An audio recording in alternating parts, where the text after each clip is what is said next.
مولانا صل وسلم وبارك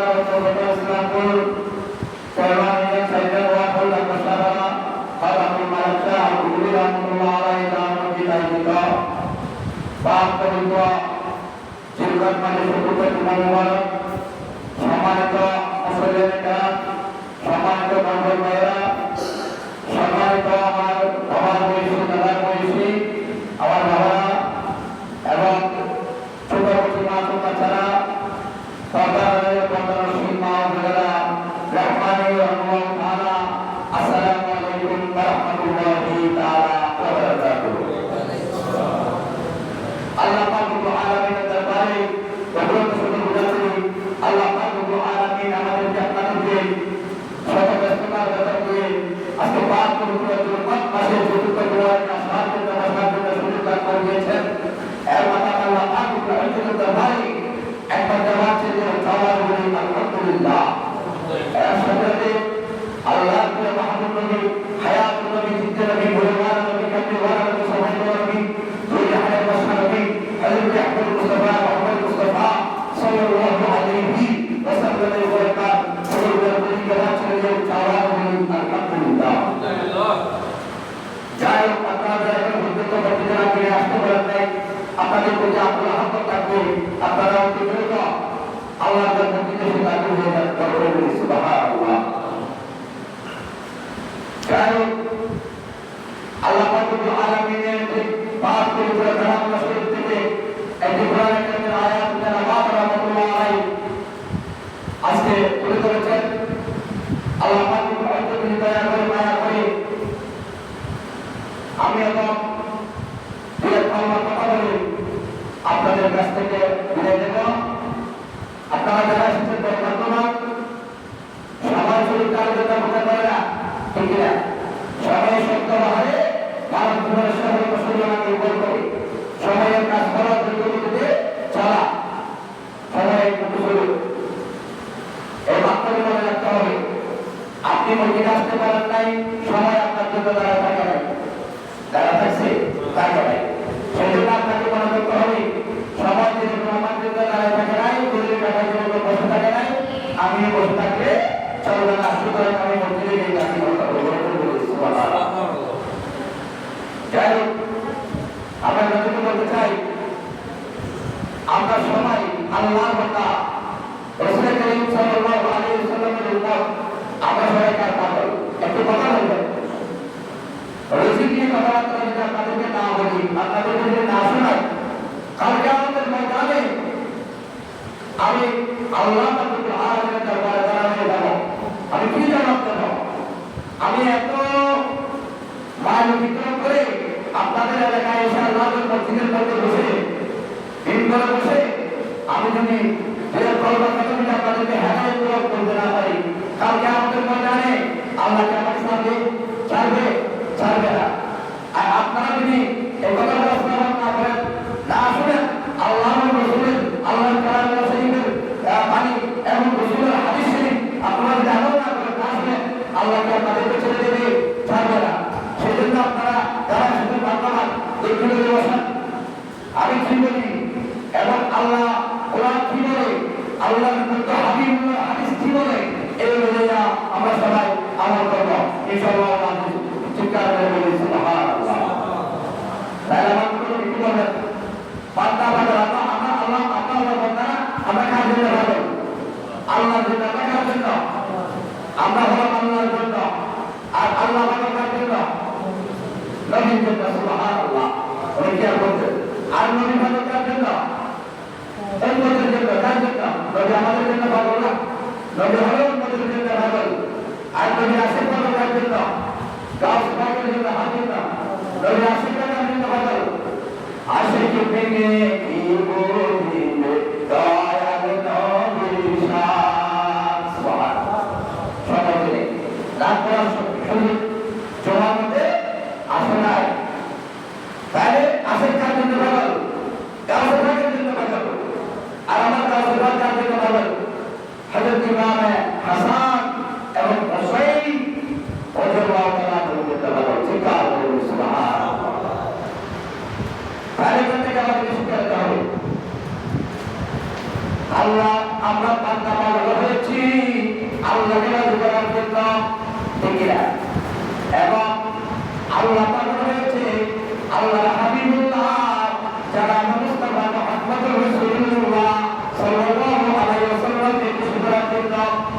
আর আল্লাহর মুস্তাফা হাবিবুল্লাহ যারা মুস্তাফা মুহাম্মদুর রাসূলুল্লাহ সাল্লাল্লাহু আলাইহি ওয়াসাল্লাম পাগল হয়েছে আমরা গুনাহগার উম্মতের জন্য।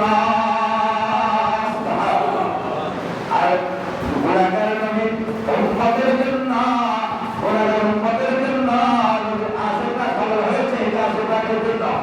আর আমার গাছ পাগল হয়েছে ইমাম হাসান এবং হুসাইনের জন্য। ইমাম আহমদ হোসেনের জন্য কেন ভালো হয়েছে? ইমাম আহমদ হোসেনের জন্য ভালো হওয়ার মধ্যে একটি বেশি আছে। আল্লাহ নবী নবুয়তের জমানে ঘোষণা করলেন, ও উম্মত, আবু যুবক, খেয়াল করো, শুনে রাখো, জেনে রাখো, ইমাম আহমদ হোসেনকে তুমি ভালোবাসো, আমি নবীকে ভালোবেসেছো, আর আমি নবীকে ভালোবাসলে ইমাম আহমদ হোসেনকে ভালোবাসবে। অর্থাৎ এটার দ্বারাই হাদিস দ্বারা প্রমাণিত হলো হচ্ছে রাসূলের প্রেম হলো ইমাম আহমদ হোসেনের ব্যাপার। ঠিক আছে, আমার রাসূল বলেন, আমার হোসেনকে তুমি আমার উম্মতকে নিয়ে নজর করে দিতে, খেয়াল করে দিতে, মহব্বতের নজরে দিতে, তাহলে আমি রাসূলকে দেখবে। তাহলে এখান থেকে বোঝা যায় ইমাম হাসান হোসেনের ভিতরে আমার হচ্ছে রাসূল আছে। ঠিক না? এখান থেকে একটি মশলা খেয়াল করেন, আমরা মসজিদে আসি, সরকার একটা বসার যদি আমাদের গায়ে বসে আমরা এটাকে কি করি? কাপড় দিয়ে বেড়ে বেড়ে পারেন, এটা মারা যাবে না, কারণ এটা হলে এটা আমার রক্ত সুযোগ করতেছে, আপনার রক্ত সুযোগ করলেও ওই বসা মারা যাবে না, একটু হাওয়া দিয়ে ডোবাই দিতে পারবে, হাওয়া দিয়ে কি করবে? তাহলে দিতে পারবে, কিন্তু মারা যাবে না। আপনি যদি মশাকে যদি আল্লাহর মসজিদে যদি আপনি কি করেন? মেরে ফেলেন, তাহলে আপনি পদ্মা করেছেন, এটা ভুলে করেছেন, আপনাকে এটা জব দিতে হবে। ঠিক না?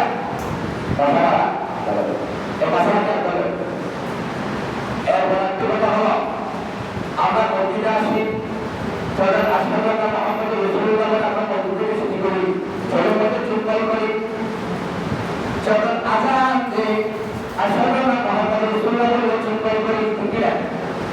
আমরা যখন আজান শুনি চুপকাল করি, রসুলের নাম নিলে চুপকাল করি, কোরআন নাম বাংলা শরীফ বলে চুপকাল করি। আমাদের নবী আমাদের কথা এরশাদ করতেছেন, তুমি যদি আমার নামটা নিয়ে যদি তুমি চুপকাল করো, কালকে আমার ময়দানে আমি রাসূল সাক্ষী দিতেছি, কাল তোমার হাত ধরে তুমি আমাদের হাত ধরে আমি রাসূল তোমাকে জান্নাতে নিয়ে যাব। এটা হাদিস কোন শব্দ নেই, কারণ তাহলে আপনার চুপকাল দিতে সুবিধা এই আপনার চুপকাল দিতে পারবো, এটা হাদিস শরীফে খেয়াল করবেন। তাহলে মানুষ আল্লাহ পাক রব্বুল আলামিনের দুনিয়া যখন পারা হয়ে যাবে, কুল্লু মান আলাইহা ফান ওয়া ইয়াবকা ওয়াজহু রাব্বিকা যুল জালালি ওয়াল ইকরাম। সুবহানাল্লাহ। দুনিয়া থেকে হয়ে যাবে, পারা হয়ে যাবে, দূষিত হয়ে যাবে, পানি হয়ে যাবে, আর মাটিটা দ্বারা সাগর হয়ে যাবে।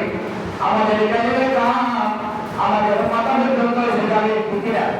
আমরা আমাদের গ্রামের মধ্যে সাঁতার কাটতে হবে, তাহলে বুঝেন আল্লাহ টাকার মতো কোনো আল্লাহ মতামত থাকবে না, থাকবে আল্লাহ টাকার মতো থাকবে, আল্লাহ টাকার মতো থাকবে না। আমার আল্লাহ তাআলা কুরআনে বলেন, ওয়াজকুরু সামাওয়াতি কাম কিয়ামুল আযানা ওয়া তুবশরা। আমার আল্লাহ বলেন আমাদের টাকার মতো কোনো আমার বান্দা ভাবতে থাকবে না, কারণ কুল্লু নাফসিন যায়িকাতুল মউত, আমি একটি জবান একটি জবানের নাম দিয়ে দিলাম, কুল্লু নাফসিন কুল্লু মানিশা, কেউ দুনিয়ার জমিনে থাকতে পারবে না। রাস্তা বলো, মানুষ বলো, জিন বলো, এবং মানব বলো, জানব বলো, এবং যত কিছু আপনার হাজার 80,000 মাকলুকাত আছে, 70 আছে, কেউ থাকতে পারবে না। সবাই আল্লাহ পাক রব্বুল আলামিনের হুকুমে আল্লাহ দরবারে দিতে হবে। সুবহানাল্লাহ। তার থেকে আল্লাহ তাকে মনে করতে পারবে না, আল্লাহকে দুনিয়াটা ভাড়া করে দেবো। ঠিক না? দুনিয়া নিয়ে যাবে।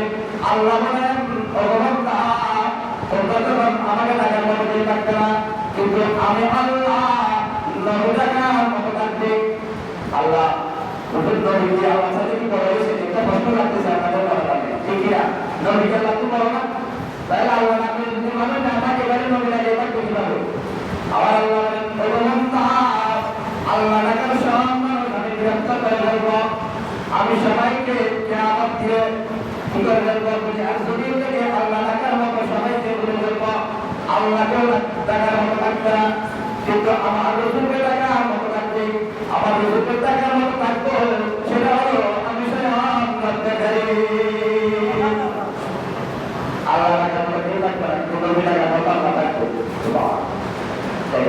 তাহলে বোঝা যায়, আমি বোঝাতে চাচ্ছি আমরা নবী এত দুর্গুণ পাচ্ছি কেন?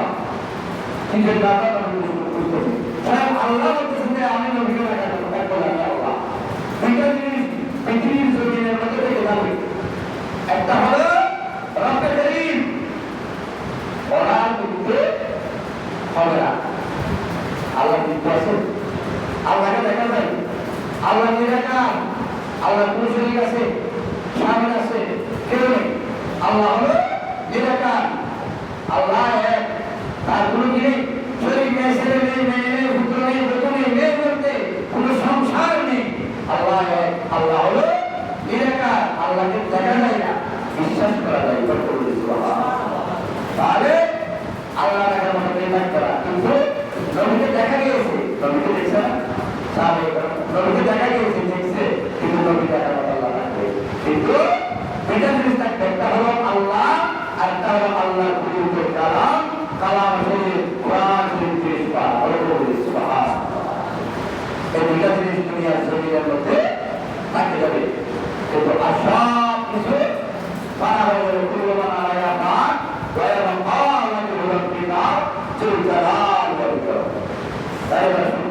কারণ যদি আমরা যাই, আমরা যদি কারো ঘরে বা কারো বাড়িতে আমরা যদি যাই, তাহলে প্রতিদিন যদি যাই আমাদের দাম কি কমে নাকি পারে?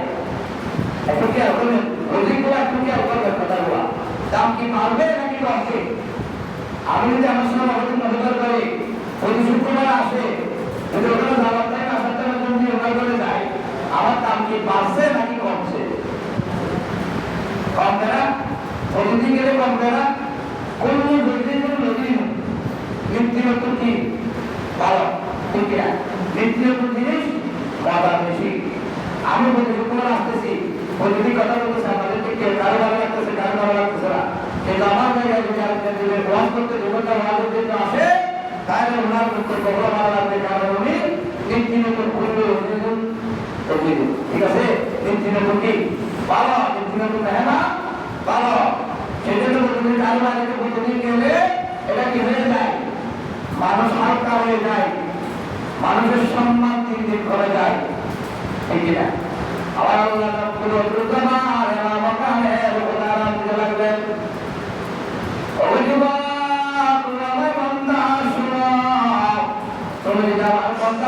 প্রতিদিন যাও আমার একটু বন্ধা,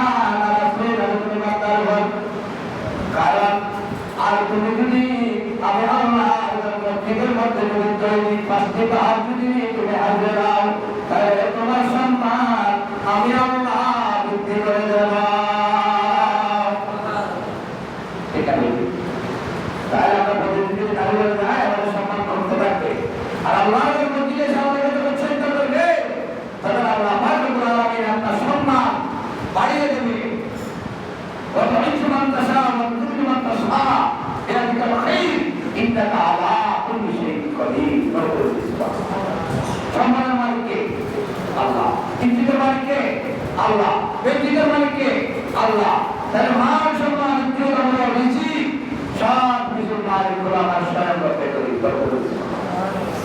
তাহলে এখানে বান্দার কোনো হাত আছে? হাত নেই। হায়াতের মালিক আল্লাহ, রিজিকের মালিক আল্লাহ, বারাকাতের মালিক আল্লাহ। কিন্তু সব কিছু যদি আল্লাহ হয়, তাহলে আমরা কি? তোমরা বান্দা, আল্লাহ হলো বানানেওয়ালা।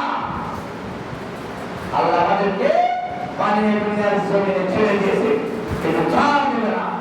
যখন আল্লাহ তো মহব্বত লাগবে, হায়াতের রশি যখন কেটে যাবে, আপনাকে আমার ডাক দিয়ে আল্লাহ দরবারে চলতে হবে।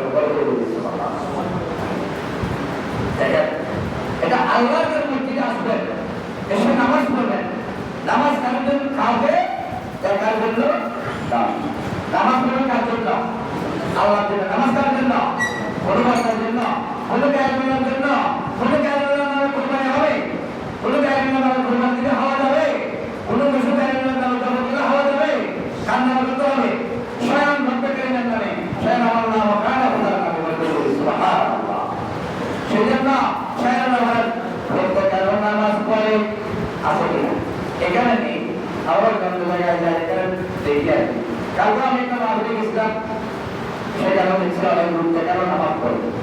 সেই জন্য কমিটি বলে ঘুরতে গেল নামাজ পড়ে সাতটা ঘুমাই গেলে এভাবে চললে জীবন বেশি দিন রবে না রে ঠিকিরা বেশি দিন থাকবে নামাজ কালাম না হয়ে ঘুষ মাংস দিয়ে যদি খানা খেয়ে ঘুমান আপনার লিভারটা ফুটে যাবে ঠিকিরা জবানটা কি হয়ে যাবে পুরো হয়ে যাবে সেজন্য সাহেব বলতেছে ঘুরতে গেল নামাজ পড়ে সাতটা এবার ঘুমাই যাবে এভাবে চললে জীবন বেশি দিন রবে না রে মিশরের তালিকা নাম ছিল তার জমিটা ইসলামী বিক্রি হয় চলে কার কিনে লাই মিশরের টঙ্কা বাজে ভাই সুবহানাল্লাহ ঠিক না ইসলামকে বিক্রি করার জন্য বিশেষ শহরের মধ্যে নিয়ে গেছিলেন ঠিক না ওখানে নেওয়া যাওয়ার পরে বড় বড় দলিল এসেছেন কিন্তু বিক্রি হয় নাই দলিল কাছে কিনে তাওয়াক্কাল আল্লাহ দলিল কাছে তাওয়াক্কাল নেই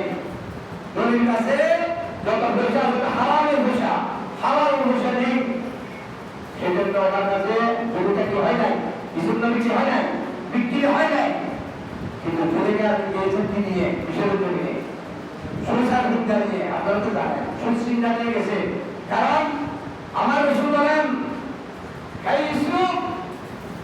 তোমাকে যে মহিলা চিন্তা আছে ওনার কাছে আমি হুক্ত রসুলের প্যান আছে চিন্তা করে আমি রসুলের ভালোবাসা আছে তুমি ওনার কাছে বিক্রি হয়ে যাও আর যারা টাকা নিয়েছেন মুদ্রা নিয়েছেন স্বর্ণ নিয়েছেন ময়লা নিয়েছেন রূপ নিয়েছেন ওদের কাছে বিক্রি হয়ে না ওরা দুশ্মন রসুল ওদের কাছে আমি হুক্ত রসুলের মহব্বত নেই সেজন্য সুন্দর বিক্রি হয়ে তার কাছে ছুরিকার আছে সুন্দর ব্যাংক করবেন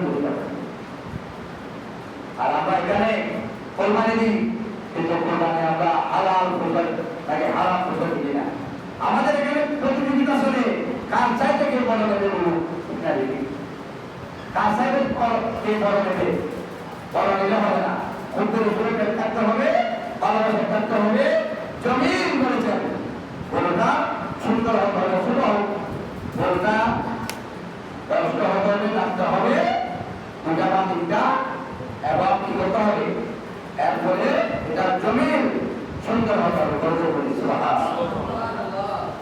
আমরা এখানে জায়গার জন্য মারামারি করি আমরা এখানে জায়গার জন্য অনেক কিছু কিন্তু জায়গার জন্য মারামারি করা চলবে না কারণ কেন এটা তো আমার জায়গা নয় আপনার জায়গা নয় ঠিক না সেই জন্য সাহেব বলছেন ঘরের জায়গা পরে জমি করবা দিয়া আমি রই সে ঘরে আসল মালিক আমি তো নয় ঠিক আছে ঠিক আপনি কি জায়গার মালিক ওগুলো আমি মালিক খবর রাখেন আমার কোনো ক্ষতি আছে দলিল আছে আমার কাছে ডাইন আছে দাখিল আছে যতগুলো খুলে স্টেজ আছে সব কিছু আমার কাছে আমি কেন জায়গার মালিক খবর না আল্লাহ বলছে হে বান্দা তুই কেন জায়গার মালিক হবি তুই কি আমি আল্লাহকে বানাইছেন নাকি আমি আল্লাহ তোকে বানাইছি কে বানাইছে আল্লাহ বানাইছে তাহলে আল্লাহ জায়গার মালিক আল্লাহ তো আমি আমি আমি কতটুকু মালিক আমাকে একটু বলতেন না আমার আল্লাহ বলেন তুমি হয়েছো বান্দা সেই 3.5 হাতের মালিক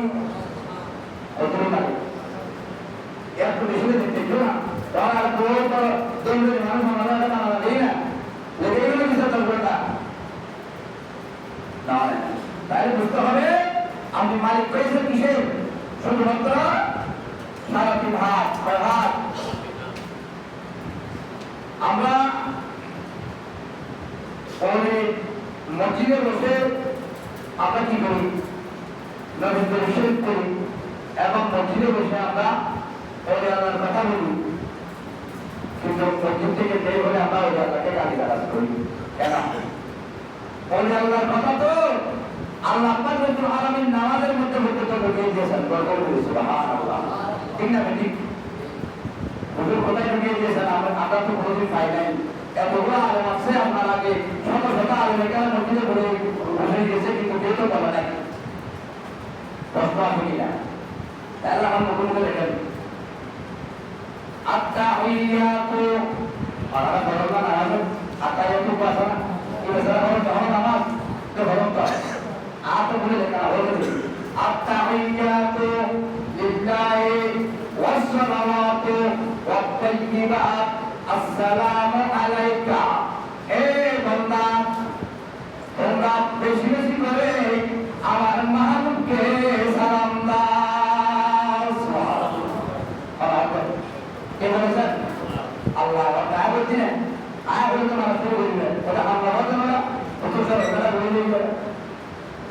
বলেছেন আসসালামু আলাইকা আইয়ুহান নাবিয়্যু, কাকে দিতে বলেছেন?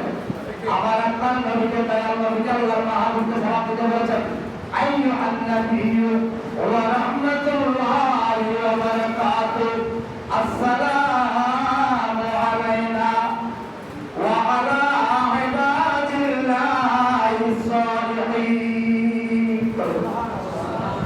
আশিরা বলে আশিরা ওয়া আলা ইবাদিল্লাহিস সালিহিন, মানে যারা সত্যকার, যারা পরস্পর, যারা দিনদার, যারা মুত্তাকি, যারা ঈমানদার, যারা আল্লাহকে না দেখে বিশ্বাস করেছে, যারা আল্লাহকে রাজি করেছে, যারা আল্লাহর মক্তবরী হয়েছে, আল্লাহকে রাজি করেছে, ওই মক্তবরীদেরকে সালিহান বলেছে। ওখানে শোনায় কেরাম এবং ওলি কেরামদের কথা এনেছেন। তাহলে বোঝা যায় আল্লাহ পাক রব্বুল আলামিন আল্লাহর বন্ধু ওলিদের কথা নামাজে বুঝা দিয়েছে। এটা ঠিক খেয়াল রাখবেন, নামাজের মধ্যে আল্লাহ পাক রব্বুল আলামিন ওলিদের কথা বলেছেন। ওয়া আলা ইবাদিল্লাহিস সালিহিন, মানে যারা সত্যবাদী। সালিহিনের অর্থ হচ্ছে যারা সত্যবাদী, যারা ঈমানদার, যারা দিনদার, যারা পরস্পর, তাদের কথা আল্লাহ পাক রব্বুল আলামিন এই নামাজের ভিতরে ঘোষণা দিয়েছেন। সুবহানাল্লাহ। নামাজের যে মন্ত্রী কথা বলেছেন, শুধু একটা প্রভাবশালী আমাদের মন্ত্রীরা হিসাব করেছে, ওনার কথা এখানে আসছে, আসেন। আপনার কথা আসছে, আসেন। কার কথা আসছে? আল্লাহ এবং আল্লাহ রসুলের কথা বলে। সুবহানাল্লাহ। সুতরাং আমরা সবাই একটি কথা খেয়াল করি, ওলামায়ে কেরামদের জবানের মধ্যে শুনি জান্নাতে সব কিছু আছে। সুবহানাল্লাহ। জান্নাতের মধ্যে সব কিছু আছে নেই কি? এ পর্যন্ত কোনো ওলামায়ে কেরাম অনুবাদ মুসলিমে বলেছেন জান্নাতে নেই কি? সব সময় বলেছেন আমি বলতেছি জান্নাতের মধ্যে সব কিছু আছে। সুবহানাল্লাহ। কারণ জান্নাত তো হলো কি বান্দা, ঠিক না? তাহলে জান্নাতের মধ্যে নেই কি? এটা আমরা দেখি।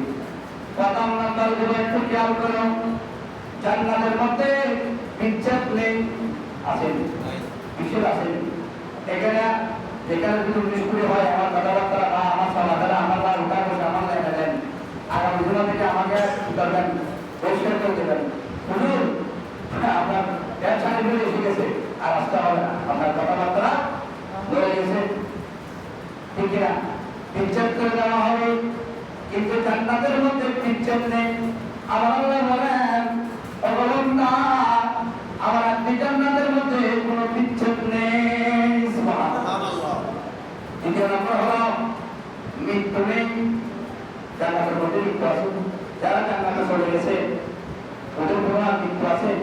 মৃত্যু হলো দুনিয়ার জমিনে। আল্লাহ রাসূল কুল্লু নাফসিন যায়িকাতুল মাউত, মত হবে দুনিয়ার জমিনে।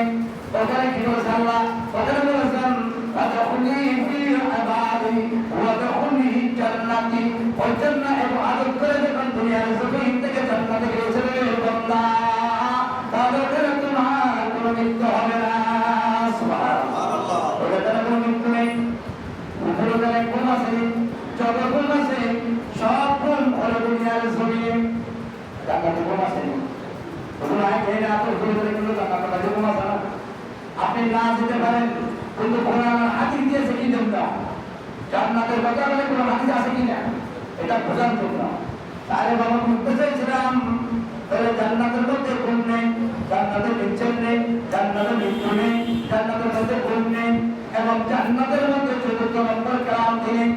এখানে আমি জানি করে এসেছি প্রায় 30-40 টাকা, আমার একটু কালাম লাগতেছে, জানি লাগতেছে, ঠিক কিনা? আপনারা বসে থাকছেন, আমাদের গুরুত্ব রাখতেছি, সেজন্য আপনাদের একটু কথা বলে। তাহলে আপনারা দুই হাত দিয়ে কি করবেন? ঘুমাবেন। হ্যাঁ, ওখানে ঘুমাবেন। মধ্যে শুধু বাচ্চারা কি করে? একটা রুপায়া লেখার সময়, ঠিক না? একটা রুপায়া খাওয়ার সময়, হ্যাঁ, নামাজের মতো তারা দাঁড়ায় কি এভাবে ভয় কিনা আমার দাঁড়াবে এগুলা। তাহলে আমি বলতে চাইছি দুনিয়ার জমিনে ক্লান্ত আছে, কিন্তু জান্নাতের মধ্যে ক্লান্ত নেই। এবার আসুন, জান্নাতের মধ্যে পঞ্চম নম্বর কান্না নেই। দুনিয়ার জমিনে কান্না, কিন্তু জান্নাতের মধ্যে কোনো কান্না নেই। ষষ্ঠ নম্বর হলো আমাদের দুনিয়ার জমিনের মধ্যে আমার সাথে আপনার সাথে, আপনার সাথে আমার সাথে, ভাইয়ের সাথে এবং পরিবারের সাথে, বন্ধুর সাথে, বান্ধবীর সাথে, সবার সাথে এখানে দুনিয়ার জমিনে দুশ্মনী হয়, হিংসা হয়, বিদ্বেষ হয়, কিন্তু জান্নাতের মধ্যে কোনো হিংসা বিদ্বেষ নেই। সুবহানাল্লাহ। এবং এখানে আমাদের এখানে ভাই আমার সাথে অসুস্থ, ওনার বেগম অসুস্থ, আপনারাও অসুস্থ, ঠিক কিনা? আমি নিজেও অসুস্থ। কেউ বলতে পারবে আমার ওষুধ নেই, এরকম কেউ আছেন?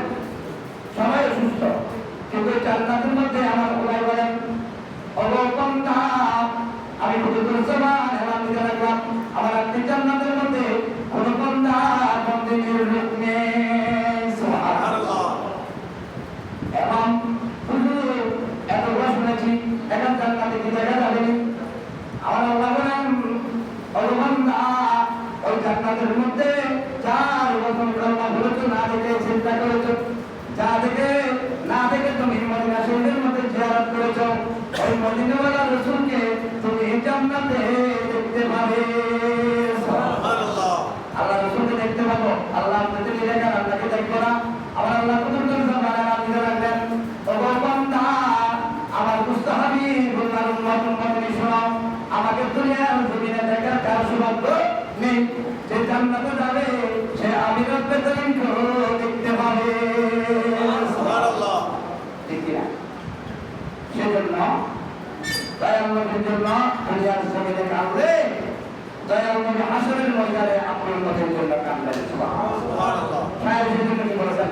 কান্দেন নবী মদিনায় শুধু উম্মতের মায়ায়। অনেক আগে আসলে আপনাদের এক বিষয় বলছি, কান্দেন নবী মদিনায় শুধু উম্মতের মায়ায়, কান্দেন নবী মদিনায় শুধু উম্মতের মায়ায়। ধরতে পারো সবাই, ধরতে পারো সবাই, নবীর সালাম জানাই, কান্দেন নবী মদিনায় শুধু উম্মতের মায়ায়। সালাম ইয়া